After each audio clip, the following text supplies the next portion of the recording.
Coucou, la communauté des French learners. It is the motivation break today, and I'm so happy and thrilled to have another French learner and a language teacher too, but he's going to tell us more about it in a moment. I just want to let you know, to remind you to go on my website, aliceyel.com, to listen to this conversation as a podcast, and also to acquire French naturally, because there are many resources, many video sessions to acquire the French foundations and to acquire French with stories. aliceyel.com pour acquérir le français naturellement. So, hello, boa tarde, Fabio. Before anything, let me just say, coucou, Aliceyel. I just love it. I just love it when you start the stories and you say, coucou, la communauté de French learners. I just love this. So I said, when we get together, I'm going to do it. So this is my moment to shine. Coucou, what a pleasure. Fabio. What a pleasure. Coucou. I'm very happy to be here. Thank you for your kind invitation. Oh, thank you for accepting. And I'm here to, I hope this conversation may help more people to start acquiring language, acquiring French with you, yes, which is just lovely. I'm thrilled every time I listen to a story and I do the voices and, you know, in my mind and everything. So it's a lot of fun to enjoy your platform and to be here as well. Thank you. Fabio, can you introduce yourself? Because we can see in the background that you have a picture of San Francisco. Yes, but that's you are not that's from not San where. Francisco. No, I'm not. I should have a picture of Rio de Janeiro here, but I couldn't. You know, I was kind of in a hurry this morning, so I didn't have time to get the picture, the right picture. But I'm not in San Francisco. As much as I love my city, that's not the picture of Rio. I do love San Francisco as well, but that's not where I am. Well, everyone, I'm Fabio Carvalho. I'm a teacher. I'm an English teacher here in Brazil. I live in Rio. I've been a teacher for 27 years now. I love teaching. It's my biggest passion in life. I guess that's when whenever we are able to help, like people acquire a language, people get a new soul, like the proverb you have on your email says, right? The Czech proverb. I love that. It's an amazing feeling. So throughout this 27 years, I must say, I've never had a bad day at work. So it's great to teach, right? So I love teaching. It's one of my biggest passions. And that's it. So my how story. Did you? Yeah, your story. Okay. Please go on. Well, my story as an English teacher, I started really early. I was almost 20 when I got started, right? And it's always that idea. I wanted to have a job. So I would stop asking my parents for money. And I was kind of tired of that because my father used to ask me, what do you need the money for? And I hated that question, you know? So I was already a student, right? I had already graduated from an English course here in Rio, and one of the most traditional, actually, by the way, one of the most traditional courses in Rio. So I realized that was an opportunity, but I never thought about teaching, you know, as a job. And one of my friends came up to me and said, you know, I think you should teach. You like English. You've helped a lot of people. We used to study together, to go to school together. And then he said, you've helped so many people. I said, no, man, I don't want to be a teacher. That's, you know, it's not for me. You know, I like speaking the language, but no, I may help once in a while. And then he was already getting enrolled or applying, actually. He had already applied for an English course to teach as well, to have a job as a teacher. And behind my back, he's scheduling an interview for me. And then I got this call, and yeah, is this Fabio? Yes, this is me. Your interview is tomorrow. We are just calling to confirm. I said, I'm sorry, what interview you're talking about? And then they told me everything. No, it's an English course, and blah, blah, blah. And I said, but I didn't schedule it. No, it's your friend. He scheduled it for you. And he told us that you have gotten too shy and you wouldn't accept it. And I said, okay, fine, but all right. So, okay, I'll go. And then I decided to give it a shot.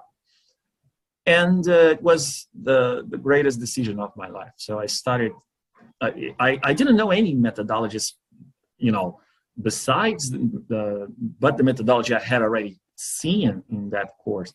So it was great because I got to know a different methodology, and I started working as a teacher. My first class was horrible because I was completely stuck. I just couldn't move.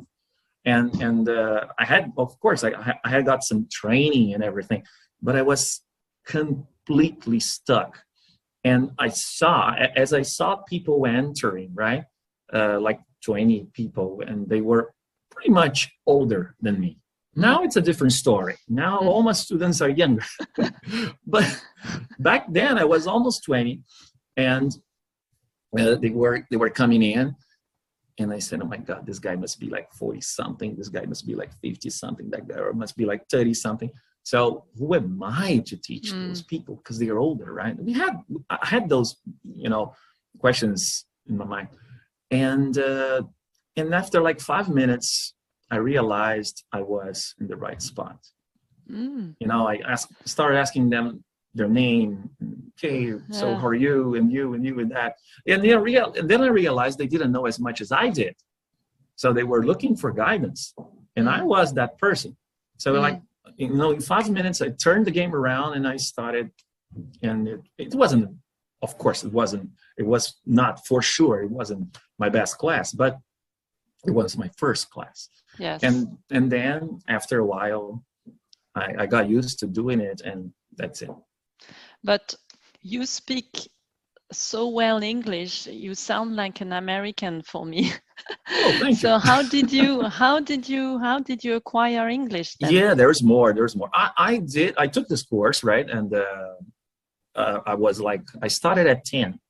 I was 10 years old. Actually, I've always been a big fan of American music, and back in the 80s, I was a big fan of American music and British music. So all those rock bands, Dire Straits, The Cure, and other bands like Beatles, Led Zeppelin, not from my time, but actually they are almost universal, right? So in America, there was Michael Jackson and, Madonna. Yeah. And I've always been a fan of music. I love music. I've developed most of my listening skills with music. So music has helped me a lot throughout this. My time as a student, I've always listened to music. I always used to listen to music almost every day. I still do, actually. And now I do with French podcasts. So I listen to French, right? And you listen to French music? It's funny. I haven't listened to much French music. You could give me some pointers after we do this. I would love to. I would love to do it. So I remember I was 10 and I asked my grandma, because normally kids wouldn't do that, right? So parents would just enroll their kids in courses, and oh my God, I gotta go to this course. Oh my God, I hate it. So really? With me, Brazil, that was people. Yes. Parents they enroll their kids after school. Actually, along with school, because the English is taught at schools here in Brazil. Yes. But not as proficient as the English courses, right? There are English courses. There are courses that specialize in the language. So you go to school, and then I used to do that. I used to go to school in the morning, and in the afternoon I would go to this English course, and then I used to get more. When I was a student, I used to laugh at the English classes at school because, come on, I know that. Oh, yeah, I do know that. Oh, I've seen that before. So because of the music, because of the songs. Not only because of the music, but also because of the level of the English courses, right? So school didn't teach, and I guess they still don't.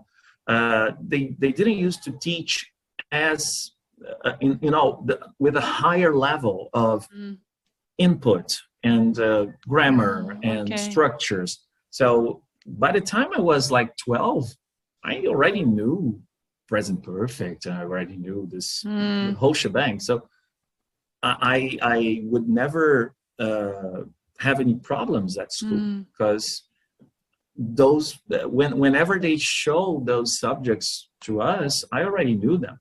So I used to laugh at those classes because it was too easy for me, because I used to go to the English courses in the afternoon. So I took this course from 10 years old until I was 17, right? And when I finished, my grandma was my greatest motivator, right? She's the reason why I'm here talking to you, I would say that. First, because she had my mom, and after, because she's always supported me, right? She's always supported me in everything. So after that, she asked me, why don't you take the teacher's course? Because that English course used to offer a teacher's course. So that was my first experience doing playing the role of a teacher.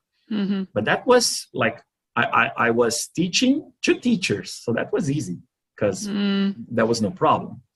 But then that's where the story got to this friend of mine. And then the story goes as I just told you. But that's how I acquired English. Actually, I would say that when I was a student, I wasn't completely fluent, right? I got fluent after I started teaching. Why? Of course, my English was already good back then. But as I started teaching, I started seeing the language almost like every day. There was a time in my life, I was like 23 probably, that I used to teach like 12 hours a day. Wow. So I spoke more English than Portuguese. When I got home, I wouldn't say a word.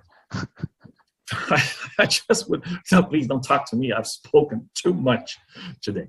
So there was, of course, I don't do that anymore, because first of all, I'm not 23 anymore. But anyways, 12 hours teaching, come on. Yes. So, but it was fun, and I liked it. But I would get exhausted, and sometimes I used to forget words in Portuguese and remember the words in English. So when that happened, I said, "Wow, I've been speaking a lot of English," and that was when I realized I was already really fluent. And then later on, I got this job at a company, in a multinational company, and I used to help them with translations, phone calls, video conferences, all that stuff. And that was the moment I started talking to foreigners, actually, because I had never spoken to foreigners until then. So I was like 24, 25. And I used to talk to Americans. I used to talk to British people. I used to talk to Indian people, which was really funny because they have a very nice accent, very peculiar accent, and Australians and everything. Yeah. So I realized, well, now I can say I'm fluent. Okay, so it's very interesting, Fabio, because you didn't have any contact with actually native speakers, what we call native speakers, or I thought maybe you had traveled to the US, but no, not at all.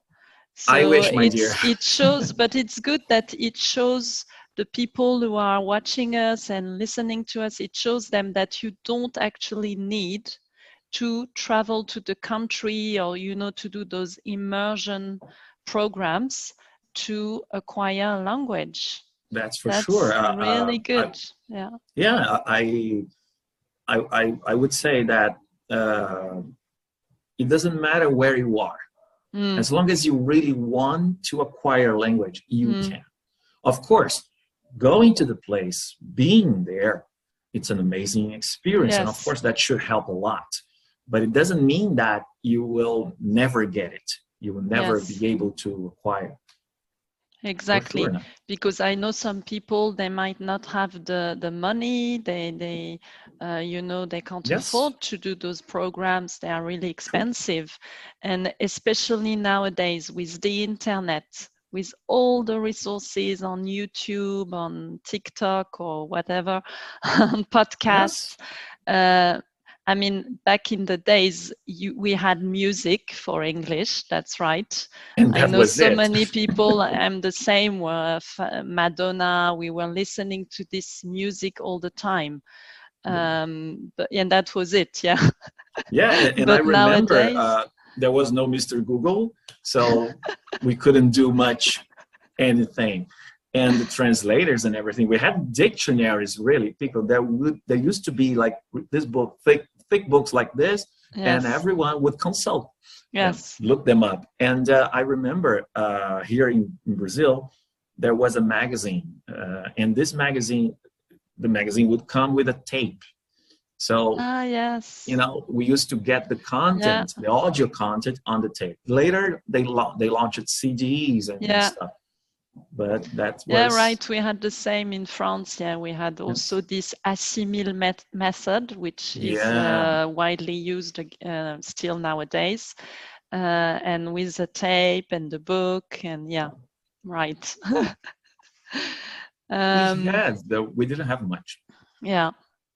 So Fabio, how did you start learning French, acquiring French?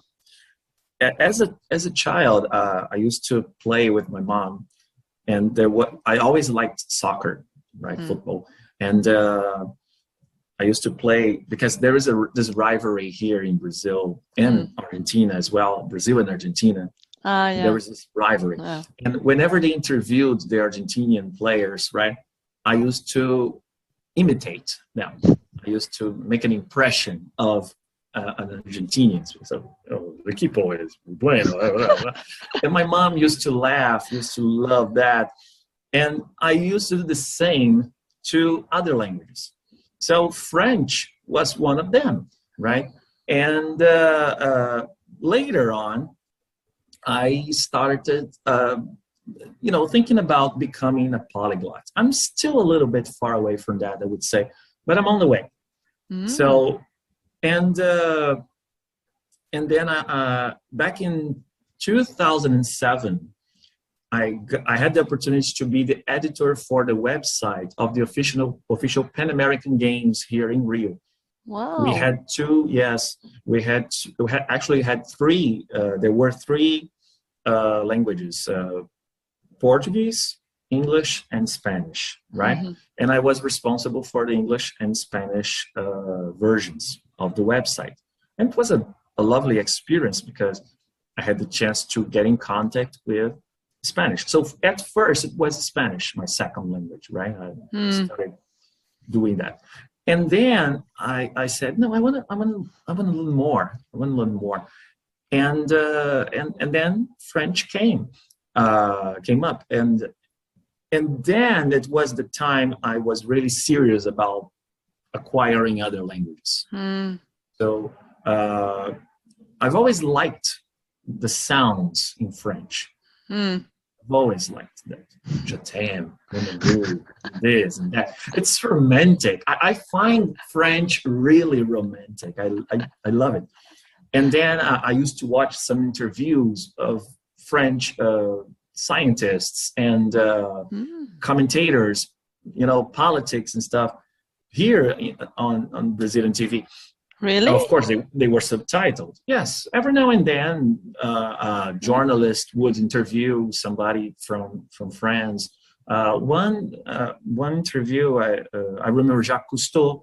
Yes. I was a teenager back then, but I loved Jacques Cousteau. I said, my God, he can do a lot of stuff. He can, he goes deep in the ocean, and he's so active.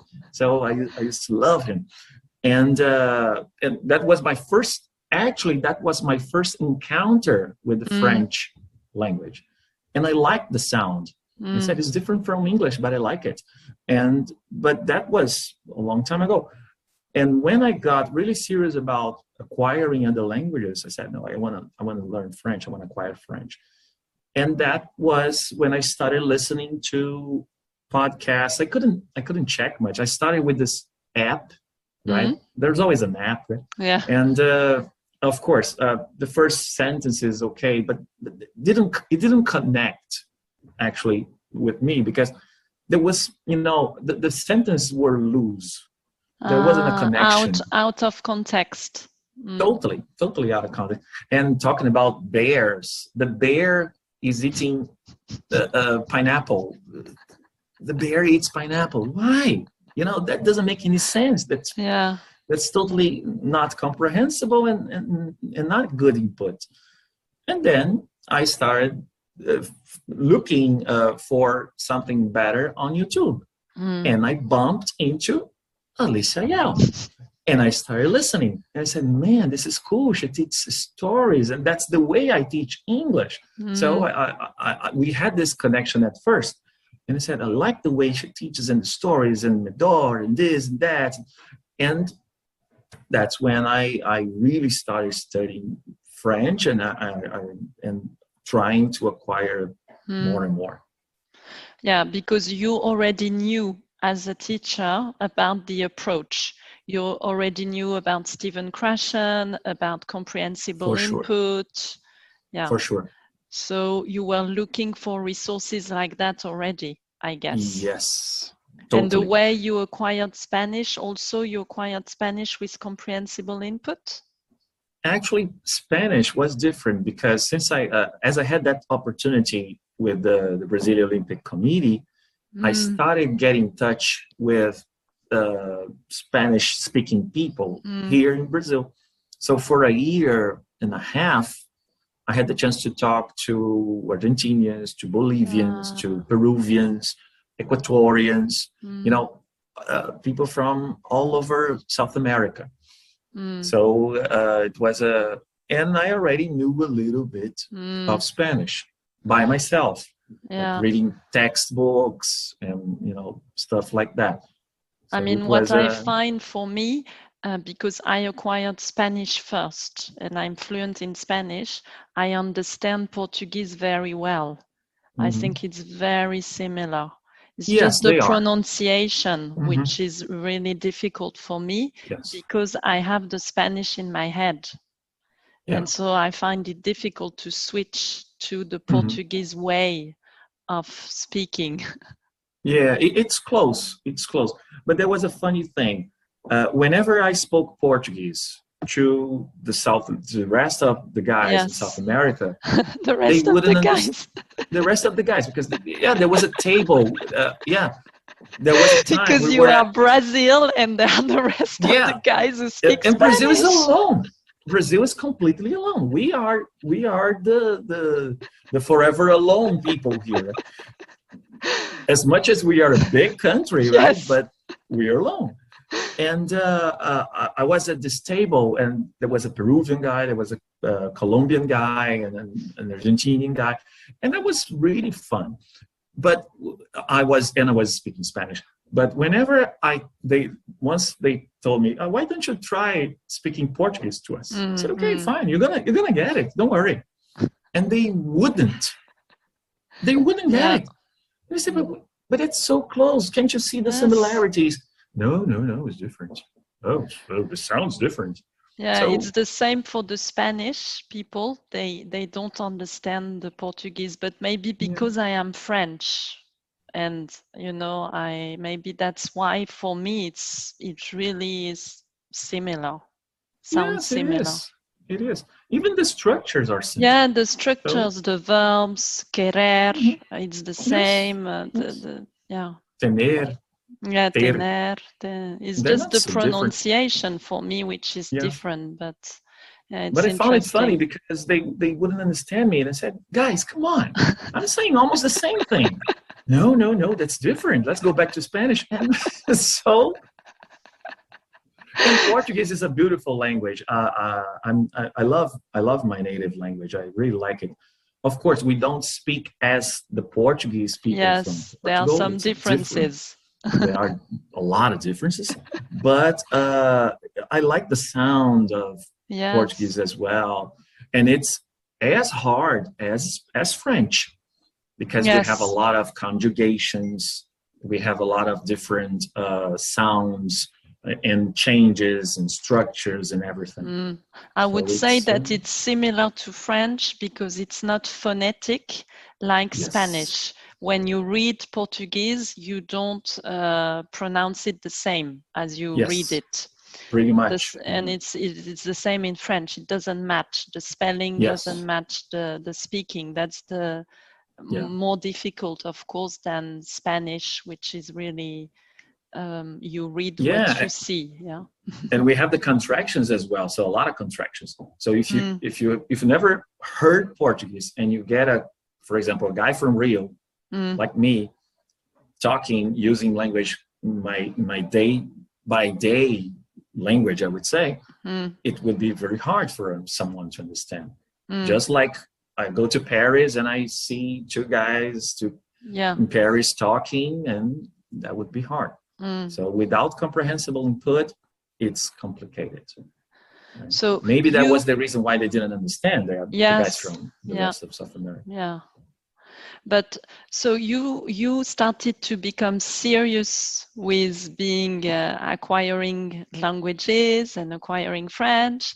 And so my question that I think interests many people is, do you have a routine? What Yes, I is your do. routine? Yes, I do. I try. I'm not the most organized person you will meet in your life. Yeah, but I'm that's not. really good to have you as an example then, because I'm sure you are like the majority of people. We try to be organized, but then life comes in and yeah. And I find it sometimes I find it funny because some people pretend to be, I'm very organized, and no, I'm not. I'm sorry, guys, I'm not. I don't know what you were expecting, but I'm not. And I think this is cool because whenever I try to organize myself, life gets in the way. So I'm a father. So my daughter sometimes needs me and stuff, and my wife sometimes. So it is hard. Being an adult, my friends, is not easy. So it's mom told me, I know. And so the routine, basically, what I usually do is I must listen to French every day.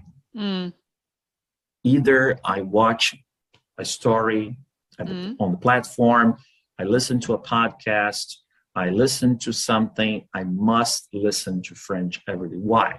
Because the more I listen, the closer I get to the language. I usually tell my students that if you see your language goal, right? If you want to acquire English, if you want to acquire any language, and you do not get in touch with that language, it's like going to a bar and seeing a lot of people, but you don't talk to them, so you don't get to know them. Yeah. Right? I usually tell students that, good image. Yes, imagine you get in a bar and there are a lot of people there. You want to talk to them, you want to hang out with some of them, find some people cool, right? And then you're too shy because you won't talk to them, right? So you're too timid, you're too shy, you cannot talk. Chances are you'll never become friends, right? So that's the same with languages. We gotta have a relationship with the language. So my routine is I don't have, I wouldn't say, at least, I don't have a time to study. I don't have a schedule, you know, like I told you, right? My life is really crazy, but what it's a must for me. It doesn't matter what time I do it, but I'll do it. And I'll listen to some French. I'll try to get some notes. I'll make some notes. I have a notebook, so I'll make some notes. So you also take notes at some times. Yes, because I'm visual. So I'm also visual. So I like to see stuff. And what kind of notes do you take, Fabio? Usually vocabulary. So I draw. I draw. I draw. I write the word and then I draw. Right. So I draw it. So it's a maison. I'll draw a house. Right. And so, of course, I don't need to draw a house for the maison. But anyway, it's just an example. But that's an example. Yeah. But that's an example. So I usually do that. That's a really good tip, I think, because when you draw, your hand connects it to the brain. Sure. You transcribe it in your own way. And that's the magic of the stories also, because whenever you're listening to a story, the stories you tell, they are magical, because whenever we are listening to them, we are picturing what's going on. I still remember mon doigt de pied. I love that story. I love it. I like it so much, and I do it in my head. You know, so I play it in my head. I imagine the story, just like anybody will whenever they are interested in something and they listen. As a child, I used to listen to soccer games on the radio with my dad, and those games, they wouldn't be broadcast on TV. Back then. It was not possible. So we would listen to the games on the radio, and the sportscaster always had us picture the images. Oh, the ball was so close off the post and this and that, and I would imagine that. So every time we had this chance to picture, and this is beautiful because whenever we are watching one of those stories of yours or listening to a podcast, I do that. I picture it. So it's also nice. It's another tip, right? So try to picture the story in your head because you will follow it like a movie, right? And so you say you don't have like a routine, like at 2:00 I'm gonna listen, of course, because you have a busy life. When do you find those times to listen? Sometimes in the morning, sometimes when I'm working out. The podcast, when I work out. When I work out, I'm always listening to a podcast, a French podcast. So, but sometimes at night, after I have had dinner, or okay, now I'm gonna relax and do it. Some weekends, Saturdays and Sundays, I do that too, right? I listen. So I wake up in the morning on Sunday, and I'll listen. I'll watch a story, right? I've completed the baby stage, and I've started the infant stage now. So I see the stories are getting more. They're growing up, right? Stories are like they're growing up. So it's cool to see this evolution, right? And so that's what I usually do. Sometimes I do the dishes. I'll listen to something because it's boring. Doing the dishes is boring, so I have to do something to make it more fun, right? Yeah. And then that's it. Yeah. So when you when you do a chore, that's also a good idea to listen, to have your headphones or. And there are two different listenings. I usually point out that the active listening. Yeah. When I'm at the table with the notebook and I'm taking my notes, listening to the story, and then I get the vocab after you put a list of words there, right? And then I listen to the story again, right? The audio. So I take my notes. So that's my active listening. And there is the passive listening as well, which is not bad at all. It's also important, right? But the more active listening you can get, the better. But if you don't have time for it, do the passive listening. Yeah. Why? Because we acquire in our subconscious, right? Christian says that, but we acquire languages in our subconscious. So consciously, we are doing what we have to, but the acquisition comes in, gets started. It happens in the subconscious. So when you least know it, boom, you are already acquiring, and those words are already there, and you will remember the vocab, all the things you need to speak. Yeah. So that's it. I have this friend in Canada. So sometimes we exchange messages, and last time we did that, she said, "Oh, you are getting better. You're improving." I said, "Thank you, but I'm doing something for that." So it's the result. But do you feel that listening more and more, you understand more and more? Do you feel that it's becoming easier to understand? And totally. And that's how we started as kids, right? So there's this baby in the living room, everybody's talking, and then after some time, we start doing the same because we are listening, right? We are listening. I remember when my daughter's mother, when she was pregnant of my daughter, I remember the doctor, she told me, "Tell her stories, sing for her," right? And I said, "Sing for the baby?" And she said, yeah, do it, because the baby is listening. Yeah. And I said, "Okay, I'll do it." So I used to sing Caetano Veloso songs to my baby, Beatles songs, all those beautiful songs and stuff. And of course, her mother, "Come on, Fabio, stop it. You have already sung 3 times. Okay, now stop it." So, but we are listening. So the more we listen, the closer we get to the speaking we wanna achieve, right?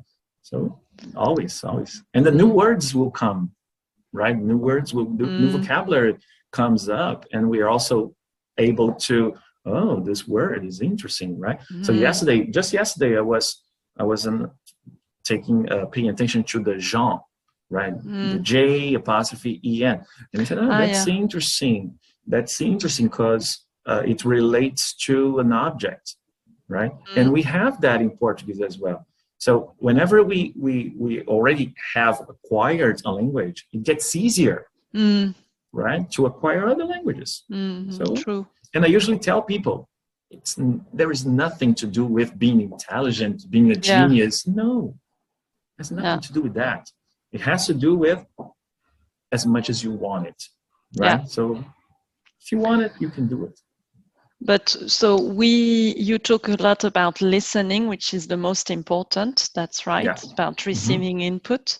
But what people and our members in the community ask a lot also, and in my classes, in my live classes on Zoom with Express Fluency, they ask also a lot, when can I speak, or, oh, I struggle to speak still. I understand a lot already, but words don't come out, or, I'm not fluent when I speak. Yeah. So I still feel a little bit like that in French when it comes to, I still feel a little, because I miss words. And when that happens, what do I do, right? I take notes. Okay, I wanted to say this. Okay, how can I say this? Right. But that happens because we still need to get more input, right? Good, that's what I wanted to say. Of course, I'm because curious, I so always I will say that, but it's good to have this from other people too. I have this metaphor. Sometimes you lose confidence, right? Yes.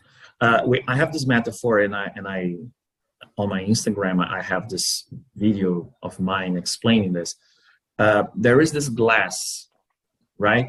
And you fill it with water, but you cannot see because the glass is colored, so you cannot see the level of the water. But if you keep on filling it up, it will overflow sometime, right? Yeah. And then the speed which it overflows is not the same as when you filled it up, right? So when we fill it up, it's faster. So we listen. Okay, we keep on listening. But when we have to speak, that's the moment to overflow. And whenever something overflows, it doesn't overflow as fast as it was filled up. So what do I want to say with that? Speaking is going to come, right? But the stream of water that comes out of the glass is that. So if you keep on filling it up, it's already overflowed, so it's going to overflow even more. So the stream of water will be larger, right? Yeah, I love to the it. point that sometimes the glass will even fall because, oh, it's too much pressure, too much water. So boom, everything comes out. And that's the metaphor I usually use, because we shouldn't be feeling like, oh, I must speak. We should be getting to this, internalizing that idea of listening, right? Of course, every now and then, you want to say something, say it. Why not? Right? We're not prisoners, right? We're not prisoners of the listening monster. No, the listening is a buddy, right? Listening is a friend. So we're not prisoners of it. I sometimes like to say something, right? And I do some shadowing sometimes. You're teaching, and I have this. I do this little thing. Whenever I know what you're gonna say, or I have seen the story, I'm seeing the story again, so I say it. I say it along with you, right? So why? I like it. I like speaking. I love speaking. I speak a lot, right? So I'm talkative. But anyways, the moment to speak is the moment after you have listened. Yeah. God gave us 2 years for a reason, right? God gave us 2 years for a reason. And that's one of the reasons we should listen more, even in life, right? Yeah, that's even right. We only have one mouth. That's for a 2 reason. years. And 2 eyes, because we couldn't read as well. Yes. Right? So I was gonna get on reading also. Reading is also important, right? Now I'm doing the Little Prince, because I know the story since I was a kid first time, right? I read it, and it's good because it's a book we should always read, because every time you read the Little Prince, I hope everybody knows that is a masterpiece by Saint-Exupéry, right? Oh yeah, French. Saint-Exupéry. Saint-Exupéry, and it's a masterpiece. It's a beautiful book, beautiful story, international. But every time you read it, you get a new perspective. Of the story, right? And now I'm doing this story in French. I'm reading. Oh, in French. Well done, Fabio. Because although it may seem easy to read, it's not that easy.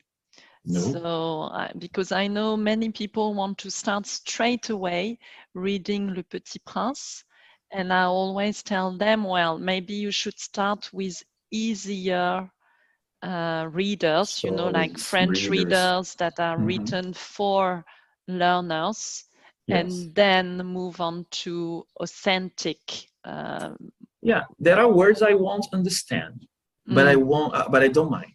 But you know the story already. Yeah, but I know the story, so I've already read that, so I know the story.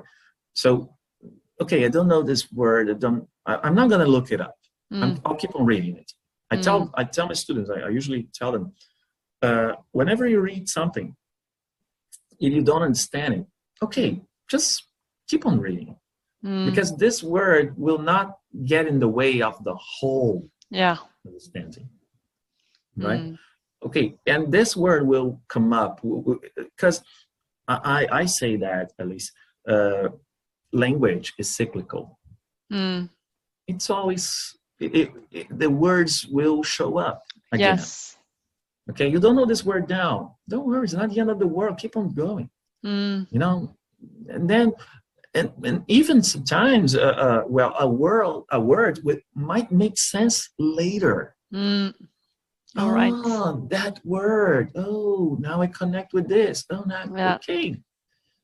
And that's the magic, right? Yes. So I do it, right? But of Mm. course, I wouldn't read now, I don't know, Machiavelli.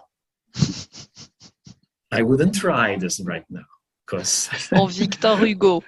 yeah, as I know the story as well, but I wouldn't, you know, even Le Petit Prince is a little bit Yes. harder, right? Mm. So I find it hard.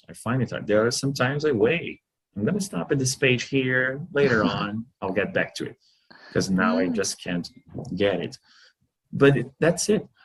And the beauty of acquiring languages is not, I usually say, that's not a race. Yes. You shouldn't race, guys. Don't race it. Mm. You know, run the marathon. Mm. Or even better, just jog. Mm. Just enjoy a day at the beach or jogging along the beach. I do that in Rio sometimes. So, you know, you don't need to, you're not competing. Yeah. You're not competing. You're not competing with anyone, even yourself. Stop doing this. Mm. Have, you know, find pleasure in doing this. This is amazing. So we have the chance to meet new people. I had the chance to meet you and to get to know you and the YouTube and everything. And now we're here talking. That's the beauty of life. Yes, and of languages, right? Is that you can meet people from other cultures, from other countries, and you can get to know them and get to know other cultures, other souls. Yeah, totally. And yeah, that's the beauty. And this is the beauty, right? This is the most amazing thing, in my opinion, is this. So we shouldn't, oh, I must. And I hate when people say, learn English in 3 months. Yeah. No, why that's not 3 months? So after 3 months, you stop. It's not possible anyway, I don't think. And after 3 months, you stop. Okay, yes. Don't do anything else. And English will magically appear. Yeah. You know, it doesn't make much sense to me. So it's like these are schemes. These are, you know, yes, that we see a lot on the internet nowadays. Yes. Don't believe those things. Don't believe those things because, okay, it might happen to some people. I'm not saying it's impossible. You said it's impossible. I agree. I agree. But we don't know everything in life, right? We know that it takes hard work. It takes time, right? Because we can't process everything at the same time. We're not machines. We're not robots. Yeah. But don't believe those things, right? Give yourself some time. Enjoy the ride. Yes, exactly. Right? Wow. I see people nowadays going to concerts and they must take pictures. Yes. I find it so weird. I said, man, why are you here? You're here to appreciate the music. Enjoy the concert. Enjoy the show, you know? And you were taking pictures and you were shooting a video. Yeah. Why people do that, right? Okay, yes. If you want to do it, fine. But enjoy. Enjoy the moment, right? Yes. Be present. Yeah. Don't race it. Yeah. Wow, Fabio, it's becoming very philosophical. I believe so. But I love your tips. They are wonderful. You've given so many great tips and also concrete tips, as well as philosophical tips. Yes, because life needs some philosophy. Yes, right? Yes. We need concrete and we need also philosophy and to think about life. So it's wonderful. Thank you so much, Fabio. My pleasure. My pleasure. Anytime. Thank you so much for the invitation. Thank you so much for the platform you've put together for us and to enjoy. Thank you for being a member because you're thank your dear man as well, right? Thank you, dear man. I will. Right. I call So him my dear amazing. man, but he's called Benjamin, Ben. And yeah, he's doing hard work on editing the videos and on all the technology side. And I love And the voices you guys do and he when it's does the the audio voice, part. the I male love the voice. voices. I love the voices. I love the voices. Uh, I was listening to the story of the Pesher, yes. in the farm, and she Yes. wants always more and more and more, and she wants to be God, right? Yes. And the voice is so cool. That's amazing. Thank you so much for having me. I wish nothing but the best for you Oh, and thank you, to the Fabio. To you students, too. right? If you want to acquire English, I will put the link to your site, or do you have a site? If you have a I site, or usually your I have an school, or Instagram. I have an yeah, Instagram and in your profile. Instagram in the box, because I know actually, Fabio, there is a big community of Brazilian people watching this channel, and I know some of them. They ask me, "Oh, where can I acquire English? Where can I learn English?" So Lovely. please, I will put it. Please contact Fabio and follow him on Instagram. Yes. Do live videos also where you tell stories and create stories. Yeah, yeah. It's so fun. I do. I do tell stories in English. Yeah, I like playing with the language and having people get more comprehensible input as yeah. much as they can. That's it. We teachers, I usually say we are people who like to save the world. But since we cannot save the world, let's save the fun of enjoying and acquiring English, right? That's it. And do you want to end this conversation with either a book you want to recommend, or a quote, or something you want to say to Well, inspire, encourage, motivate people? yes. If you want to learn more about comprehensible input and why it is so important for acquiring languages, French, English, no matter what language you want to acquire, I would recommend The Natural Approach by Stephen Krashen. I think it was an amazing book. When I first read it like 5 years ago, it was wow. I had never realized that. And I was already, I'm going to shorten this story because I know we're getting out of time, but I was kind of sad because some students were not performing well. And then I started searching for something, right? Something that could give me an answer, a response. And then I got to Krashen and I started reading and I said, wow, now I realize it. So for teachers who want to know more about comprehensible input, why it's so crazy, amazingly important, read The Natural Approach, right? And for students, listen to everything you can. If you want to learn, if you want to acquire English, Alicia Yao, my go-to person. But doesn't matter, right? Follow people on Twitter that speak French. Follow, today, my God, nowadays it's so abundant, right? Yeah. There are so many options. So for language learners, just do it. Just go for it. And I've noticed that there are more and more comprehensible input resources on the internet. Yes. It's becoming more and more popular, and I think it's so great. It's so wonderful. Yeah. Krashen theories are becoming more and more popular, and that's the way to go for languages, I think. Yeah. On my YouTube channel, Fabio Carvalho, I have an interview with Jeff Brown, who happens to be an American teacher, and he teaches Spanish. And he was so kind to give me this interview. And we talked about comprehensible input. We talked about storytelling. We talked about story listening, TPRS. That was so much fun. So there are fun methodologies, guys. You don't need to sit on a chair and be traumatized, right? There's no need for that. Jeff Brown is amazing too. He did a great video with his method. Well, what he shows when he learned in his Arabic. video, and it's great to see how the method works, and It's amazing. I'm going to put your YouTube channel too then, Fabio. Thank you. You're the link to your YouTube channel. Thank you very because much. it's really interesting. I want really, my goal is also to share this method and the people who believe in this method more to the world. Sure. It's so important, as you say, you don't have to sit in your chair and to suffer. No, not at all. Not at all.